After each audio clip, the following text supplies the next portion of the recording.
이제 해충들이 많을 쯤에 좀 잘 사는 집이면 돈벌레까지 나온다 해서 돈벌레라 부르는데 제가 보기엔 약간 정신승리가 아닐까. 돈벌레가 이제 해충계의 포식자거든요. 아 그래요? 네, 천적이다 보니까는. 바퀴벌레 이겨요 얘가? 네. 바퀴벌레를 근데 바퀴벌레가 딱 보면 이길 것 같은 느낌인데 아니요. 쥐네랑 똑같기 때문에 일단 독도 있고요. 얘 이기는 천적은 별로 없어요 그러면? 아, 그쵸. 워낙 빠르기 때문에. 곤충들 중엔 거의 없다고 봐야 되고 보통은 뱀이 개구리 잡아먹는데 큰 개구리는 작은 뱀 먹더만. 그쵸. 네네. 거미 같은 애들 중에 이제 버드히트라고 불리는 애들이 되게 많아요. 거미줄에 아예 새들이 걸리면 이렇게 검줄에 네, 걸려. 도구로 아예 제압이 되고 그런 거 보면 정말 이제 그 무슨 척추동물이 뭐 타러 그렇게 열심히 뼈를 만들어나 싶을 정도로. 앞으로 만약 얘 들어오면 우리 생태계 굉장히 위험해질 거라든지 이런 친구 혹시 뭐 있을까요? 야, 이런 개미들이 우리나라에 들어오면 큰일 나겠는데 싶은 것도 좀 있습니다. 막 노랑 미친 개미 이렇게 불러요. 노랑 미친 개미? 네. 이름이 노랑 미친 개미예요? 흥미로운 과학 이야기 더욱 재밌게 전해드리겠습니다. 과학을 보다 정용진입니다. 저는 은하를 연구하는 천문학자 우주먼지 지웅배입니다. 네, 안녕하세요. 성균관대 물리학과에서 일하고 있는 김범준입니다. 안녕하세요. 만화 그리고 건축 연구하는 갈로아입니다. 네, 반갑습니다. 오늘도 이 과학자분들과 함께 재밌는 과학 이야기 오늘은 박수와 함께 시작하겠습니다. 아유, 고맙습니다. 네, 과학을 보다 새로운 표지가 등장을 했습니다. 과학을 보다 얼마나 재밌을까 너무 궁금하지 않습니까? 그러나 읽으신 분도 계실 텐데 표지가 새로 이렇게 바뀌었으니까 다시 한번 읽어보시면 좋겠습니다. 냄비 받침으로 많이 사용하셨다면 표지가 또 달았을 수 있으니까요. 네, 새로운 표지 가리가 필요한 때죠. 표지도 바꿔보고 또 궁금한 여러 과학 궁금증들 한번 풀어보도록 하겠습니다. 저희 그 네이버 카페에 있는 굉장히 흥미로운 질문인데 야, 요거는 어떻게 이런 생각을 궁금증을 가지셨나? 그 외 영화 같은 데서도 뭐 요즘 많이 등장합니다. 포탈이라고 있잖아요. 가끔 뭐 외계인들 딱 들어 쫙 올라가고 하면 딴 세계로 이렇게 나오고 요거 이제 포탈이라고 많이 얘기하는 것 같은데 이 포탈은 보통 이제 그 포탈에 입구와 출구가 있고 거기로 빠르게 들어가면 반대쪽으로 쭉 나오는 거잖아요. 네. 만약에 근데 그 물체가 이동하는 게 아니라 그냥 물체는 가만히 있고 책은 가만히 있는데 포탈이 와서 얘를 덮치면 얘는 포탈 안으로 들어가고 그 다음에 포탈 반대쪽에서 얘가 슝 이렇게 발사가 되는지 아니면 얘는 그냥 가만히 포탈 출구 쪽에서 그냥 머물러 있을지 요게 이제 궁금하시다는 거죠? 물리학에서 특수 상대성 이론이라는 이론이 있잖아요. 예. 그 이론에서 가장 중요한 게 물체가 가지고 있는 속도는 절대적인 의미는 없고 항상 어느 관찰자가 보는지에 따라서 달라져서 상대적인 의미만 있거든요. 네. 일단 첫 번째, 이 포탈이 여기 하나 있고 여기가 입구고요. 이쪽이 출구예요. 만약에 이쪽 포탈에 대해서 물체가 쇽 하고 들어왔어요. 그리고 이쪽에선 들어온 속도와 마찬가지로 이쪽에서 이쪽으로 쇽 하고 나간다. 라는 게 맞다라고 가정해 볼게요. 그러면 이 재밌는 상황에서 이 문제를 생각하신 분의 아이디어는 포탈이 정지해 있고 물체가 오는 상황하고 그게 아니라 물체가 정지해 있고 포탈이 가는 상황을 이분은 다르다고 생각한 거예요. 그런데 특수상대성 이론에선 이 둘을 구별할 수 없거든요. 포탈이 가만히 있고 물체가 오는 상황하고 물체가 가만히 있고 포탈이 반대 방향으로 가는 상황을 어떤 실험을 통해서도 구별할 수 없다라는 게 사실은 상대성 이론의 가장 중요한 결론이자 가정이에요. 네. 그래서 이걸 생각하면 결국 포탈이 가만히 있고 물체가 이동했을 때 이 그림에서 B처럼 출구 쪽 포탈에서 물체가 속도를 갖고 뛰쳐나온다라는 것이 맞다면 거꾸로 여기서 물체가 정지해 있고 포탈이 움직이는 상황도 똑같은 결과를 줄 수밖에 없죠. 네, 결론은 이 그림에서 A가 아니라 B가 답입니다. 그런데 이걸 갖고 만약에 A가 답이다. 즉 출구 쪽 포탈에서 물체가 뿅 하고 나와서 속도를 갖지 못하고 그냥 그 자리에 가만히 있다 라고 생각하면 이게 말이 안 되거든요. 이 물체가 어쨌든 덩치가 있잖아요. 네. 덩치가 처음에 입구 쪽에서 이 덩치의 앞부분이 조금 들어갔어요. 그 다음에 이쪽 출구 쪽에서 그 앞부분이 나올 거 아니에요. 근데 속도가 0이라면 움직이면 안 되고 그 자리에 있어야죠. 그 다음에 입구 쪽에서 첫 번째 층이 아니라 두 번째 원자층이 지나요. 그럼 이쪽에서도 정지해 있다면 걔도 그 출구에 머물러 있어야 되잖아요. 결국 여기서 이만한 덩치가 이쪽에 포탈에 왔고 이쪽에서 모든 것들이 정지해 있는 상태가 된다면 이 물체가 통과 자체를 할 수 없죠. 그래서 A는 이 내적인 모순도 있고요. 이 답은 B가 맞죠. 사실 이걸 생각해 볼 때 이거를 또 다른 그 C라는 상황도 생각하는 분도 있을 것 같아요. 이게 보면 출구 쪽 포탈이 기울어져 있잖아요. 여기서 물체가 나올 때 과연 이 면에 수직 방향으로 뛰쳐나올지 지금 이 그림 B처럼요. 그게 아니라 땅에 포탈이 이렇게 기울어져 있을 때 출구 쪽 포탈에서 나오는 물체가 이렇게 가는 게 아니라 이렇게 가는 건지 그래서 그 상황까지 생각하면 여러 가지가 가능하긴 한데요. 그 지면에서 만약에 포탈이 이렇게 있고 물체가 지금은 이렇게 가는 거잖아요. 그게 아니라 수평으로 가는 것은 사실 조금 생각하면 그렇게 될 수 없다는 얘기는 할 수 있어요. 결론은 여기서는 B가 맞습니다. 포털이 참 그것보다 포탈은 불가능합니다. 일단. 그렇죠. 포털은 불가능하다고 일단. 네. 일단은 불가능한데 네. 가능하다고 하더라도 네. A가 아니라 B가 맞죠. 중요한 건 그거 같네요. 우리가 볼 땐 우리가 이제 멈춰져 있다고 생각하는 것과 움직인다고 생각하는 것이만 두 개가 이렇게 있을 때 그 두 개는 얘가 멈춰 있고 얘가 이동하든 얘가 이동하고 얘가 멈춰 있든 이 둘은 이걸 구분할 수 없는 거다. 그게 이제 가장 중요한. 맞습니다. 맞습니다. 상대성 이론의 개념인 것이다. 그것도 하나 배워갑니다. 근데 저는 이 질문이 되게 재밌다고 생각을 했던 게 네. 약간 그 SF 창작하시는 분들한테 도움이 될 만한 어떤 가이드라인이 될 수 있을 거라고 생각을 했거든요. 예를 들어서 아까 말씀하신 것처럼 포탈 자체는 불가능해. 포탈을 활용한 스토리 자체는 의미가 없어. 이렇게 SF를 즐기진 않잖아요. 그쵸. 근데 포탈이라는 거를 일단 상정을 했어요. 그렇다면 그 안에서 포탈이 어떤 식으로 작동할 것인가에서는 정합성은 필요하죠. 맞습니다. 맞습니다. SF 작가들도 뭐 광선검이 됐든 뭐 순간이동 장치가 됐든 상상력을 펼치는 거는 당연히 자유롭지만 그 안에서의 정합성을 맞습니다. 어떻게 갖춰 나갈 것이냐는 또 필요한 고민이라고 네. 생각이 들어서 확실히 우주먼지님과 저의 또 접근이 좀 다르다는 생각을 좀 한 번 다시 하게 됩니다. 저는 이제 방금 설명을 드리면서 어떤 사람이 나에 대한 아무 감정이 없는데 내가 그 사람에게 빠르게 다가갈 때 좋아서 그것과 나는 가만히 있는데 그 사람이 내가 싫어서 나에게서 멀어지는 것과 두 개의 차이가 없다 이 생각을 했거든요. 아주 시적인 상상력이죠 저는. 반성하겠습니다. 네. 네, 하여튼 그런 영화나 컨텐츠를 만들 때 과학적 정합성 정도는 지키는데 네, 도움이 네. 좀 될 수 있겠다. 네. 포탈 요즘 워낙 많이 나옵니다. 특히 이제 마블 쪽 가면 웬만하면 다 포탈이에요 그냥. 그게 솔직히 네. 그런 상황을 구현하기 위한 가장 값싼 수단 아닐까요? 영화 제작자의 입장에서. 이동했어 순간. 네, 그냥 움직였다라고 해야지 그 중간에 뭘 우주선을 타고 제작비 많이 나가요. 우주 SF 볼 때마다 되게 우스울 때가 있는데 저거는 귀찮아서 저랬을 거다라고 100% 생각하는 게 많거든요. 예를 들면은 뭔가 원리는 모르겠는데 인공 중력 장치가 있대요. 그래서 버튼을 빵 누르면 갑자기 둥둥 떠다니다가 다 예쁘게 서기 시작을 하거든요. 영화 내내 둥둥 떠다니게 하면 귀찮으니까 뭔지 모르겠지만 인공 중력이 있다 해서 그냥 빵 누르면 이제 갑자기 지구처럼 다 연기하고 하는 그런 식으로 해결을 하거든요. 스타트랙도 원래 순간이동 시켜주잖아요. 네. 그게 원래 또 TV 드라마라서 계속 세트장에서 이렇게 착륙하는 거 하기 귀찮으니까 계속 빔미업 하면서 이렇게 순간이동 장치 만들었다고. 약간 또 저는 그리스의 옛날 그 서사시에 보면 데우스 엑스 마키나라고 있지 않습니까? 예, 네, 네. 맞아요. 어려우면 그냥 신 나타나서 딱 해결해 끝. 그럼 뭐 누가 뭐라고 할 수 없으니까. 이런 걸 다시 한번 또 생각해보는 정프로의 깊이는 어디까지일까요? 네, 여러분께 퀴즈로 드리겠습니다. 네. 자, 그리고 우주 파트 한번 또 가보도록 하겠습니다. 요건 저도 한번 궁금했던 지점이기도 한데 우주에는 정말 많은 별들이 있지 않습니까? 스스로 빛을 내는 그 수많은 별들이 그렇게 많은 빛들을 계속해서 쏟아내고 있는데 그 빛 다 어디 갔냐? 왜 밤하늘은 깜깜하냐? 예, 요거 어떻게 됩니까? 아주 훌륭한 질문이고 또 사실 제가 다양한 방식으로 설명을 드렸던 이야기이기도 네. 한데요. 일단 밤하늘이 왜 깜깜하냐는 것 자체가 지금 우리가 우주의 시작을 이해하고 있는 빅뱅 이론의 뿌리가 되는 아주 중요한 질문이었거든요.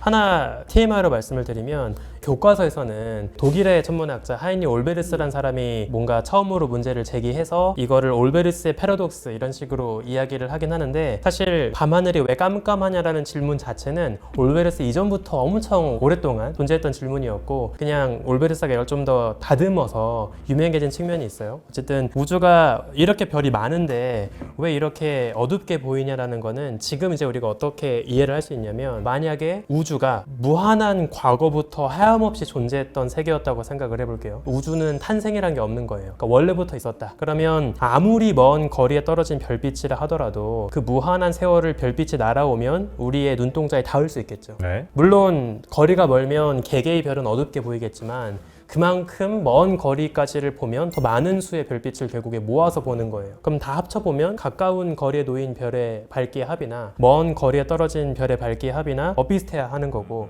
말씀하신 것처럼 우주는 밝게 보일 수 있겠죠. 그런데 빅뱅 우주론은 우주가 무한한 과거부터 원래 있던 세계가 아니다. 마이너스 138억 년 전부터 존재했다. 라고 딱 명확하게 타임라인을 잘라버리는 거예요. 그러면 우리가 볼 수 있는 빛은 우주의 나이보다 더 긴 시간을 빛이 날아와야 하는 그 먼 거리에 있는 빛은 볼 수가 없겠죠. 그래서 우리가 빛을 통해 감지할 수 있는 우주의 한계가 결국에 정의될 수밖에 없고 그 안에 있는 우주만 볼 수밖에 없기 때문에 그래서 일단 우주는 밝지 않다 이런 거를 이제 설명할 수가 있습니다. 근데 사실 그게 우주의 크기로 설명할 수도 있고 또 하나 딴지를 걸자면 우주의 크기는 무한한데 우리 지구로부터 거리에 따라서 별의 밀도가 달라진다 라는 걸로 설명할 수도 있잖아요. 네네. 그래서 우주가 어둡다. 멀수록 별의 밀도가 낮다.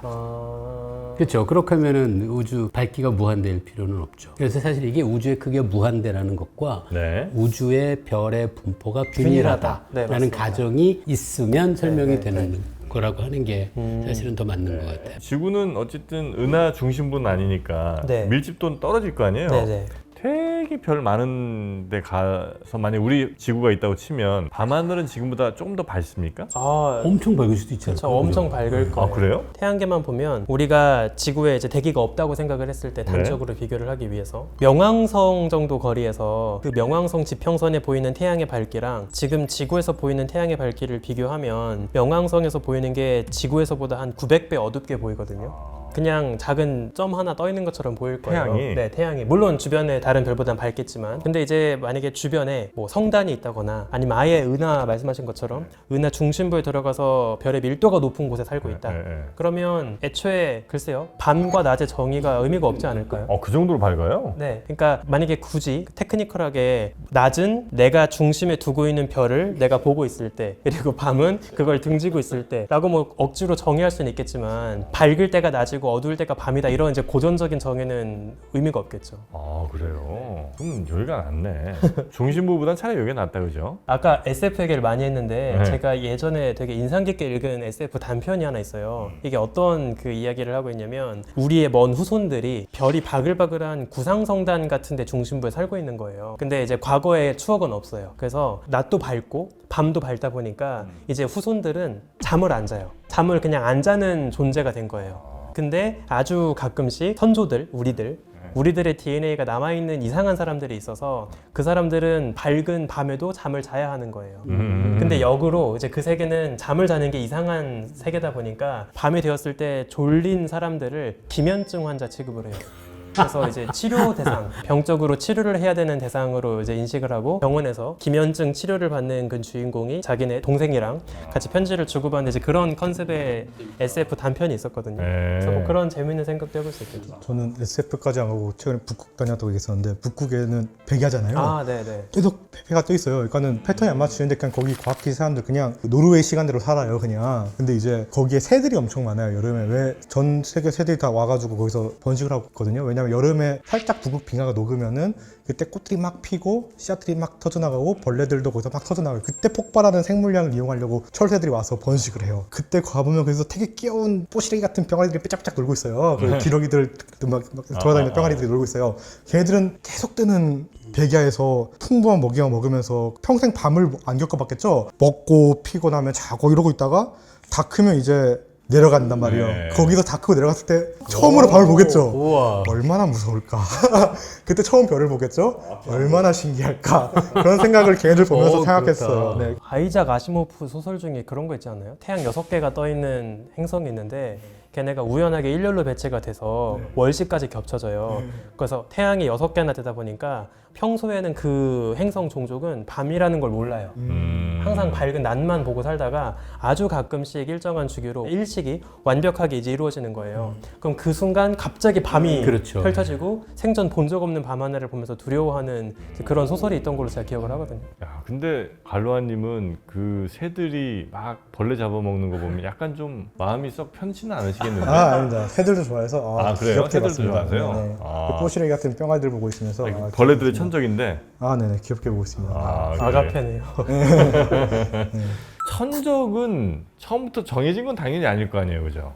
네. 천적도 살면서 어느 순간 천적이 됐다가 약간 좀 유동적이지 않아요? 새들도 자기들 먹는 거 먹거든요. 예를 들면 최근에 뭐 대량 발생한 뭐 러버 이런 것들도 유입종이니까는 새들도 이렇게 뭐야 해서 처음 보면 안 먹어요. 처음 보는 약설을 보면 먹는 것만 먹고 그렇겠지. 그래서 먹이를 먹는 거 먹기 때문에 천적들도 이제 익숙해지면 먹기 시작하죠. 옛날에 대량 발생했던 막 꽃매미 이런 거 막 생각나잖아요. 이런 것들도 요즘 안 보이는 게 이제 막 먹기 시작하는 거죠. 애들이. 꽃매미 진짜 요즘 얘기가 없네요. 그쵸. 신기하다. 네, 2006년, 2008년 얘기죠. 옛날엔 중국에서 유입됐을 때는 막 시끄럽다고 뭐 그쵸. 난리. 천적들이 없었죠. 왜냐면은 근데 새들이나 천적이 포식자들도 생긴 거구나. 외래종들이 다 그런 절차를 겪어요. 처음에는 포식자들이 낯설어서 안 먹다가 점차 적응하죠. 익숙해지니까. 먹을 만하네. 그러면 하고만 하면서 네. 그런 식으로 이제 나중에 점점 천적들이 많이 생기는데 아 그래요?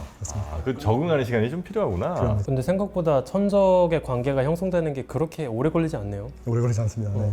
네, 불과 몇 년 안에 먹어보고 입소문 바로 소문이 나는 듭니다. 네. 그럼 러브버그도 그것도 곧바로 천적들이 굉장히 생기지 않을까요? 먹이로 네, 사용하지 생기지 않을까요? 한 몇 년만 지켜다 보면은 맛있다고 소문 나면 금방이에요. 네, 독도 없고 네. 비둘기가 이렇게 가끔 시도하는 걸 제가 구경하거든요. 배고픈 놈이 몇 번 쪼아보면은 이제 내년만 돼도 비둘기가 또 좋아보면은, 그런 거는 네. 일찍 시행하는구나. 돈벌레 있잖아요, 돈벌레. 돈벌레는 왜 돈벌레예요? 그게 돈 많은 집에 나와서 돈벌레라고 사람들이 부르는데 이게 좀 부잣집이고 이러면은 뭐 해충도 많고 뭐 먹을 거 많다 보니까 바퀴벌레도 오고 막 곱등이도 오고 그러니까 그거 먹으러 포식자인 돈벌레가 이제 해충계의 포식자거든요. 아 그래요? 네, 천적이다 보니까는 바퀴벌레 이겨요, 얘가? 네, 바퀴벌레는 곱등이 이런 것 좀 생길 쯤에 이제 해충들이 많을 쯤에 좀 잘 사는 집이면은 돈벌레까지 나온다 해서 돈벌레라 부르는데 제가 보기엔 약간 정신승리가 아닐까. 네. 우리 집은 좀 괜찮은 집일지도라면서 하는 정신승리가 아닐까 생각이 들고요. 돈벌레라고 그래서 부른다고 하는데 또 정식 이름은 그리마죠. 네, 그리마. 그리마. 네, 그리마라는 우리말이 있고요.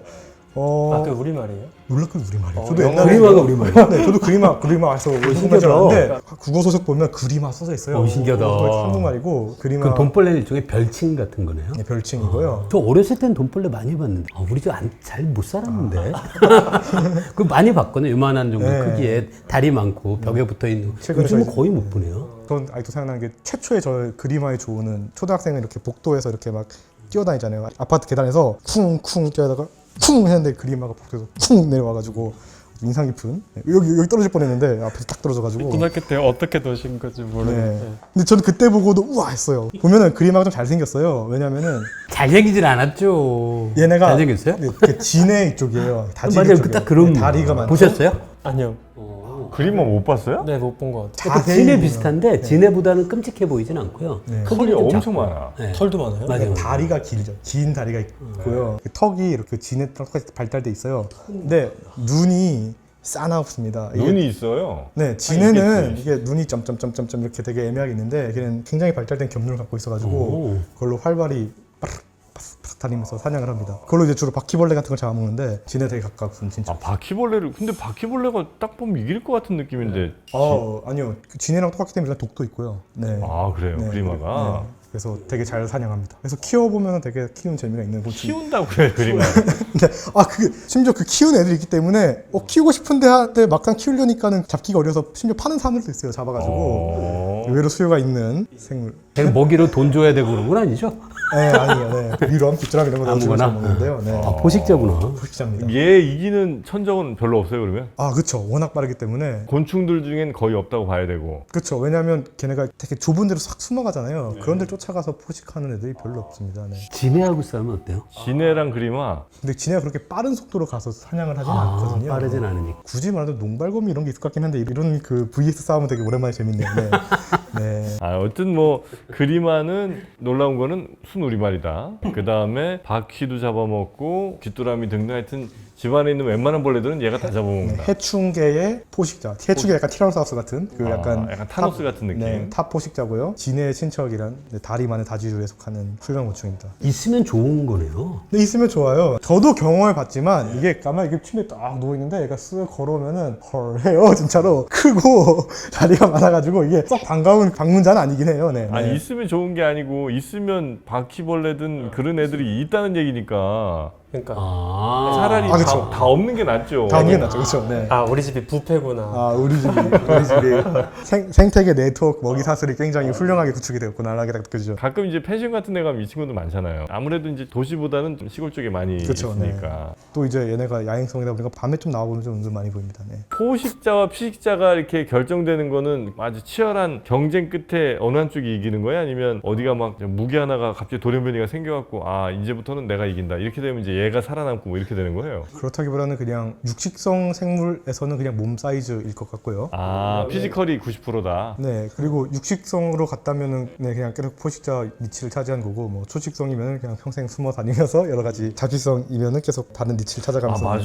그런 거 보면 피지컬이 진짜 중요한 게 보통은 뱀이 개구리 잡아먹는데 큰 개구리는 작은 뱀 먹더만. 그쵸, 네네. 예를 들면 황소개구리 이런 거 막. 그러니까. 그래서 곤충들 보면 몸 큰 애들은 척추동물 잘 먹잖아요. 예를 들면은 거미 같은 애들도 가끔 버드 이터라는 새들이 많이 불리죠. 새들 중- 버드 이터? 버드 이터라는 곤충이 있어요? 거미 같은 애들 중에 이제 버드 이터라고 불리는 애들이 되게 많아요. 거미줄에 아예 새들이 걸리면 이렇게 검질의 네, 색. 도구로 아예 제압이 되고 심지어. 새가 거미줄에 걸려요? 네, 가끔 호주나 이런 데 보면은 타란툴라 이런 애들 중에도 잡아먹기도 하고 이러기 때문에 버드 이터라고 불리는 거미들이 되게 많거든요. 그런 거 보면 정말 이제 그 무슨 척추동물이 뭐 타러 그렇게 열심히 뼈를 만들어나 약간 싶을 속상하지 정도로 않아요, 그런 거? 속상하게 들죠. 그렇죠. 자연 생태계라는 게 현재 계속 무한히 경쟁하는 거니까 그런 운명인 거죠. 곤충들이 그래서 의외로 육식 생물들이 계속 피지컬로 보면 하니까요. 물장군 이런 거 보면은 거북이도 잡아먹죠. 거북이를 뱀이나 잡아먹는 깨구리나 뭐 이런 것도 잡아먹고요. 네. 사체를 먹는 게 아니라 네, 사냥해서 사냥을 먹어요? 해서 뭐 이렇게 제압해서 먹고요. 물장군이 그 곤충 아니에요? 네, 곤충이죠. 네. 사이즈가 큰가요? 6에서 7cm 정도 되는데요. 네, 근데 잘 잡아먹습니다. 우리나라에서. 네. 물방개랑 다르네요. 근데 물방개는 딱정벌레인데 물장군은 노린지에 속하고요. 물방개는 어렸을 때 많이 봤는데. 그렇죠. 둘 다 이제 거의 멸종 위기종이 돼가지고. 네. 그래요? 어렸을 때 진짜 많았는데. 네, 수소 생태계는 굉장히 취약하기 때문에 그런 거에서 되게 보기 어려운 종이 됐고요. 뿐만 아니라 제가 좋아하는 메뚜기들 이런 애들 보면 여치 이런 애들도 보면은 뭐 돈바빔 같은 거 사냥하는 애들 되게 많고요. 여치 큰 애들은 진짜 크죠? 아 진짜 크죠. 세상에서 가장 큰 곤충이 이제 웨타라는 메뚜기가 되는데요. 80g에서 그냥 무거운 곤충인데 얘네는 육식성이 아니라 아쉽게도 초식성이에요. 아쉽게도 조식성은 뭐예요?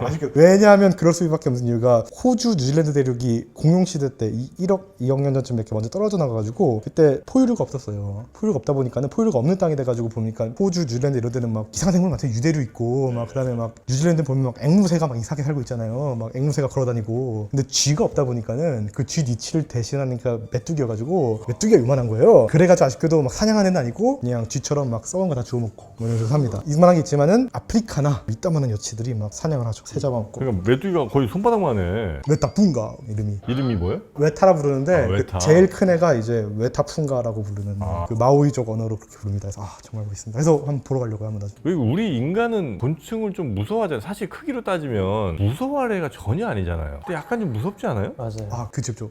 어린애들은 막 만지작만지작 하고 있는데 어른분은 약간 무서워지잖아요. 재밌는 게 어린아이들이 약간 생물을 좋아하는 거에 대한 약간 최근에 되게 재밌는 일을 들은 게 있는 게 어린아이들이 처음 외우는 한 단어 한 25가지가 다 생물에 관련된 거래요. A, B, C 할 때 애플, 바나나 이렇게 살아있는 그 식물이든 뭐든 살아있는 걸 처음 외우게 한대요. 그거에 대해 되게 거리감이 없대요. 뭘 던져주면 특히 동물이나 생물에 많이 집중을 하고 그런 걸 많이 이유를 많이 설명하는 게 되게 재밌는 것 중 하나가 아직 그 수렵 채집하고 있는 페루나 아니면 뭐 파푸아뉴기니나 뭐 이런 데 이제 원주민들을 보고 있으면은 아이들이 이제 맨 처음에 거기에 동식물을 엄청 많이 외운대요. 거기에서 뭐가 위험한지, 뭐가 되는지, 뭘 피해야 되는지 그런 것들 많이 인지하는 과정이 어린 시절에 많이 체득이 된대요. 그런 거에 약간 흔적이 아닐까 뭐 이런 그 설명이 있더라고요. 그래가지고 도시 애들은 뭐 그런 게 없으니까는 A, B, C, D, 애플, 바나나 이런 걸로 외우다가 한 5살쯤 되면 공룡 엄청 외우다가 나중에 되니까 뭐 포켓몬 이름을 막 100종까지 외우고 있더라. 티니핑 이름을 외우고 있더라. 이러면서 이제 그 티니핑.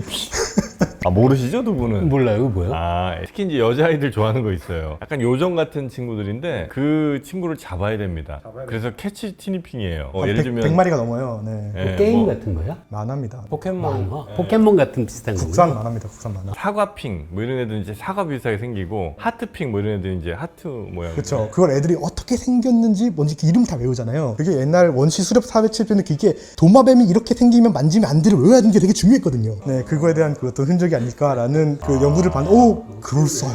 포켓몬 막 외우고 있고 막 그럴 수도 있겠다 진짜. 네. 그걸 외우는 게 우리 어릴 때 꼭 해야 되는 과정일 거 아니에요. 과정이었는데 그래서 그거에 대한 꺼리낌이 없다는 거예요. 어린 시절에는. 근데 나중에 크고 나서는 이제 그런 생물을 인지하고 관심이 막 뚝 끊긴다는 거죠. 그거랑 곤충을 무서워하는 거랑 어떻게 연결되죠? 그러니까 어릴 때는 그거에 대한 거부감 별로 없다는 거죠. 곤충을 어린 애들은 그러냐? 생물에 대한 별로 친근함이 오히려 친근함이, 더 네, 있고. 더 있고. 근데 왜 곤충 또 괴롭히는 애들은 어린 애들이 이렇게 많아? 그러니까 뭐 만지작 해버리면서 막 하다 막 다리 뛰는 다리 애들이 떼보고 막 그쵸 막 잠들 날개 어떻게 생나 보고 막 이런 거죠. 그러니까 네. 하긴 뭐 잘 모르면 또 무서워할 수도 있으니까. 본인이 생각할 때 왜 무서워하는 거야, 벌레들? 약간 무서워하는 과 같은데. 네, 맞아요. 근데 저는 이것도 맞는 설명일지는 모르겠는데 보통 대부분의 벌레는 해충이 많으니까 일반화해서 진화적으로 좀 그런 설명이 좀 있죠. 독이는 애들도 해롭고 있고 두려워하고 하는 네. 게 더 안전했을 거고 그쵸. 그래서 그런 DNA를 갖고 있는 후손들이 습성들이 계속 남아서 이제 막연하게 뭔가 벌레를 보고 무서워하는 그런 습성을 터득한 게 아닐까? 새나 영장류나 다 뱀 무서워한다잖아요. 네. 그런 것처럼 독 있는 생물이나 거미 이런 것들을 막 있다고 설명하는 것들 많죠. 네. 너무 우리랑 생김새가 너무 다르니까 대충 비슷하게 뭐 다리 4개, 눈 2개 이렇게 달리고 하면 걔들은 그냥 딱 봐도 좀 이쁘잖아요. 네. 좀- 털 달리고 네, 막. 털 달리고 하면 근데 이제 얘네들은 도대체가 뭐 뿔이 막 이렇게 있고 걔는 심지어 인간을 위해서 진화한 게 한 3만 년 전, 5만 년쯤에 빙하기 때쯤에 이제 인간이 늑대를 이렇게 개로 만들었잖아요. 늑대는 표정을 못 지어요. 근데 걔는 인간과 함께 가축화되다 보니까 여기 안면 근육이 만들어졌어요. 아 그래요? 네, 왜냐면 걔가 하면 짖잖아요. 걔만 있어요. 늑대는 없는데 가축화되면서 만들어졌거든요. 아, 늑대는 그럼 이렇게 불쌍한 표정 못 져요? 네. 근데 아. 걔는 인간과 가축화되면서 소통하면서 이게 같이 있고 막 꼬리 흔들고 되잖아요. 이거 뒤집혀지고 이게 인간과 함께 지내면서 만들어진 거거든요. 그 정도까지 왔으니까 막 친근하죠. 곤충은 뭐 야생 그 자체에 아니 코알라도 딱 봐도 이쁘잖아. 그죠. 설날린 거 다 이쁘긴 하죠. 뭔가 이렇게 좀 하여튼 너무 다르게 생겨서 곤충은 보면 생긴 거 자체가 좀 싫어. 사람하고의 유사성을 가로축으로 하고 우리 사람이 느끼는 친밀도를 세로축으로 해서 그림을 그리면 대부분이 굉장히 정비례하는 관계처럼 나오거든요. 그거는 알려져 있는데 궁금한 게 사람이 친밀감을 느끼는 정도를 설문조사 같은 식으로 정량화한 결과를 얻으면 그게 생물 개통도하고 어느 정도 비슷할까? 굳이 뭐 유전자 분석하지 말고 설문조사로 그렇죠. 그 와중에 털 달린 건 다 친근할 것 같아요. 막 새까지 해가지고. 근데 이제 의외로 사랑받는 무언가가 있지 않을까. 예를 들면은 연체동물 중에 클리오네라고 이렇게 요정처럼 생긴 거 있어요. 막 이런 것들은 좀 은근 사랑받고 막 몇몇 좀 귀여운 것 좀 튀어나오지 않을까 생각이 드네요. 네. 그 강아지나 고양이들은 좀 목적에 의해서 개량된 종들도 있잖아요. 곤충도 의도적인 개량이 가능한가요? 누에가 가장 대표적일 것 같은데요? 네, 맨누에 다방이라고 야생의 만도 있거든요. 그거를 중국에서 한 6,000년 전부터 파육을 해가지고 개량된 거예요. 걔네들 그래서 뚜껑 열면 잘 못 날아요. 그리고 걔네들은 우리가 실크를 한 번에 쫙 뽑는 것까지를 원했기 때문에 훌륭한 실크 품종까지 됐기 때문에 몇몇 가지 좀 안 좋은 형질도 있어요. 대표적으로 얘는 짝짓기 하면 안 떨어져요. 우리가 다 톤을 떼줘야 돼요. 그 붓 같은 걸로 다 떼줘야 되고 여러 가지 안 좋은 것들이 많습니다. 하지만은 우리는 훌륭한 실크를 얻었기 때문에 품종 개량이 된 종입니다. 인도나 이런 데서 독자적으로 다른 나방으로 만든 실크가 있거든요. 근데 그거에 못 따라가요. 품종 그 생산량이나 이런 것들이. 네네. 우리나라에 이제 새로 유입되는 이제 곤충들 뭐 벌레들 많잖아요. 이 친구들 가운데 정말 아주 많은 피해를 좀 입혔다든지 아니면 앞으로 만약에 얘 들어오면 우리 생태계 굉장히 위험해질 거라든지 이런 친구 혹시 뭐 있을까요? 의외로 노린재 쪽이 많아요. 노린재들이 이렇게 긴 주둥이로 식물 축적 빨다 보니까는 병해충으로 많은데요. 뭐 멸구 뭐 이런 거 써요. 벼멀구 같은 네. 거구나. 아까 말한 꽃매미 이런 애들도 노린재긴 하지만은 멸구 이런 애 써요. 걔네들은 막 기상용 열기구 이런 거 있잖아요. 그런 데도 막 붙어 있어요. 그 바람 타고 날라와요. 중국에서 진짜 아무리 검역을 해도 바람 타고 날라오기 때문에 유입이 되는데 뭐 수많은 갈색날개 매미 다 노린재들이에요. 걔네들이 다 이렇게 식물 유기를 빠는 걸 좋아하기 때문에 그래서 굉장히 안 좋은데 그거 말고도 사실 전 세계적으로 계속 해를 끼치는 게 많거든요. 특히 개미가 굉장히 재미있는 생물이지 않습니까? 근데 개미가 전 세계적으로 원래 피해를 입히지 많거든요. 그래서 대만이나 아니면 특히 뭐 오키나와 이런 데 가보면은 걔네들은 토종 개미들이 다 밀종은 아니지만 싸그리 없어져 있고 다 외래종 개미들이 차 있어요. 야 이런 개미들이 우리나라에 들어오면 큰일 나겠는데 싶은 것들이 좀 있습니다. 막 노랑 미친 개미 이렇게 불러요. 노랑 미친 개미? 네. 이름이 노랑 미친 개미예요? 네, 정말 미친 애들처럼 정신없이 팍팍팍팍 다니기 때문에 미친 개미인데 그런 개미들이 있거든요. 걔네들 들어오면 우리나라 개미들 싹 그냥 끝이라고 보면 돼요? 아 들어오면 싹 끄기까지만 굉장히 점진적으로 점령이 나가겠죠. 그리고 베르나르베르 소설에 약간 악역이 나왔던 아르헨티나 개미 뭐 이런 거 있어요. 계속 들어와요. 막 항구에서 계속 나오죠. 어떻게 안 나올 수가 있겠어요. 막 팔레트 막 하는데 그런데 컨테이너 계속 들어오는데 계속 방역을 하는 거죠. 근데 이제 들어오면서 참차 들어올 텐데 이제 그렇게 되면은 한국이 어떻게 될까? 왜냐면은 계속 점점 더워지고 있죠. 특히 도시는 더욱더 이제 더 뜨거워지고 있기 때문에 그런 열대종이나 이런 것들이 더 정착을 잘하기 때문에 어떻게 될지 뭐 개미들은 혹시 낮이 되면 활발하게 돌아다니고 아침 저녁으로는 좀 해롱해롱 하나요? 아, 그거 되게 재밌는 게 그 개미마다 달라요. 야행성 있고 주행성 있고요. 그 다음에 그 저번 시간에 말한 사무라이 개미. 이런 애는 해 뜰 때 사냥 한번 하고 해 지기 전에 한번 사냥하긴 해요. 그게 약간 약탈하는 개미 특징이거든요. 주행성 개미 한번 잡고 야행성 개미 한번 잡고 그런 거예요? 그건 아니고 해 뜰 때 딱 뜨는데 이제 해가 뜨기 시작하면 너무 더운 거예요. 그래서 그럴 땐 피하는 거예요. 곤충 좀 많긴 해요. 아니 제가 이제 이제 개미를 언제 한번 이렇게 관찰한 적이 있는데 아침에 해 뜨잖아요. 아직 이제 온도가 올라가지 않았을 때 그때 애들 개미들의 움직임이 좀 약간 무딘 것 같은 느낌이더라고요. 네네네. 그쵸. 햇막 쓸 때라. 그죠? 왜 이렇게 천천히 다니는데 그럴 때 노리는. 그러니까 그래서 아마 그때 노리는 것 같고 낮에 되니까 애들이 엄청 활발하게 돌아다니는 거예요. 그래서 그 일리가 있네요. 우리도 출근길일 땐 되게 무디잖아요. 집에 갈 때 빠르지. 언제 안 묻은 적이 있냐. 많은 곤충들이 해 뜰 때랑 해질 때를 많이 노리면서 삽니다. 제가 되게 인상 깊은 건 하나가 그 월리스라고 다윈이랑 진화 처음 발표했던 사람이 6인에 가서 채집한 거 보면은 막 남미였나? 보면 이제 딱 해 뜰 때 아침새가 막 온대요. 그럼 딱 일어나서 미친 듯이 벌레 잡다가 해가 딱 뜨기 점심쯤 때 되면은 벌레들이 다 조용해져요. 너무 뜨면 새들도 쉬고 벌레도 쉬어요. 그럼 그때 좀 잔대요. 자다가 해가 다시 질 때쯤이면 또 새들이 미친 듯이 울면서 또 벌레들 막 돌아다녀요. 그럼 또 엄청 잡다가 다시 해 질 때쯤에 다시 저녁 먹고 자고 막 이런데요. 정확히 그 패턴으로 채집을 합니다. 네. 곤충도 그때 활동하고 새도 그때 활동하고 벌레 잡는 사람도 그때 활동합니다. 네. 곤충은 변온 동물이죠? 그렇게 얘기했죠. 왜냐하면 에너지를 쓰면서 자기 체온을 유지하지 않으니까. 근데 예열은 많이 합니다. 밤에 보면 나방들이 계속 날개 떨면서 이러고 있어요. 그게 네네.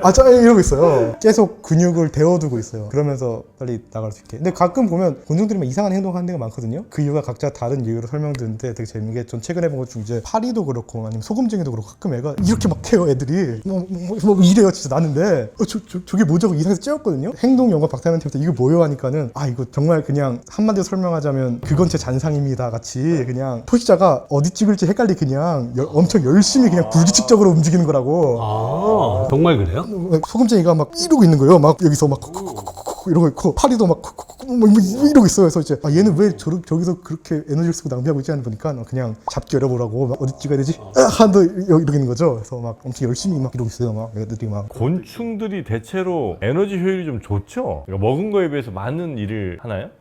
꿀을 빨죠. 그러니까 네. 꿀을 빤다. 꿀 빨고 있기 때문에. 네. 꿀 빠는 일이. 근데 왜냐면 성충들이 날고 있잖아요. 얘네들은 일단은 물 그렇게 많이 먹어두고 싶지 않나요? 왜냐면은 굉장히 몸은 가벼워야 되고 날기 때문에 물도 별로 안 먹고요. 심지어 나방, 하루살이, 뱀잠자리 뭐 이런 애들은 성충 때 돼서 아예 안 먹어요. 입이 없는 입이 없는 되게 많아요. 네. 옛날에 먹어둔 걸로 그냥 버티는 거예요? 네, 옛날에 먹어둔 걸로 그냥 지방질 풍부하고 뚱뚱하니까 그걸로 버티고 있어요. 얼마나 버텨요 그렇게? 한 2주일, 일주일 정도만 버티면 충분하니까요. 사실 곤충이라는 게 변태 모양을 바꿔가면서 성충 단계로 있을 때는 거의 짝짓기 한 아주 짧은 순간인 그런 곤충들이 많은 것 같아요. 그렇죠. 성충은 약간 인생의 마지막 타임이기 때문에 이슬만 먹죠 정말. 나비나 뭐 이런 애들 보면 되게 전설같이 탈피하고 내려와서 물만 빨아요. 그리고 다시는 내려오지 않는 그런 전설 같은 나비들도 되게 많고요. 오로지 그냥 짝짓기만 하면 돼요. 네네. 그래서 물 내려올 때만 딱 한번 그게 유일한 잡는 기회예요. 그런 나비들 되게 많아요. 그런 전설 같은 나비들. 그 후로 다신 잡히지 않았다. 뭐 이런 거 되게 많습니다. 그럼 걔네들은 그렇게 오랜 인생을 애벌레로 많이 이제 지내다가 짝짓기 때는 모양 바꿔서 이제 가는 거잖아요.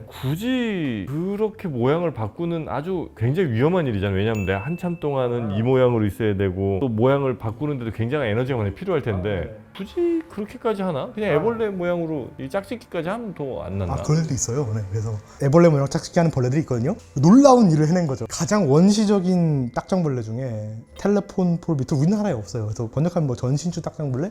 얘를 보면은 애벌레가 그걸 해냈어요. 그것도 되게 놀랍게도 얘네는 짝짓기도 안 해요. 어떤 식이냐면 암컷 애벌레가 커요. 짝짓기 안 하고 암컷 애벌레를 낳아요. 심지어 난태생을 해요. 알도 안 낳고. 그냥 그렇게 평생 되는 애들이 있어요. 근데 놀랍게도 가끔 수컷이 태어나거든요. 수컷은 그냥 에러예요. 수컷 태어나면 그냥 죽어버려요. 그럼 무성생식을 한다는 거야? 네네. 근데 그것만 수컷이 왜 나와요? 수컷을 만든 이유가 아예 모르겠어요. 네. 근데 재밌는 거 암수가 있었는데 얘를 고온에 사육하면 놀랍게도 성충이 되더라.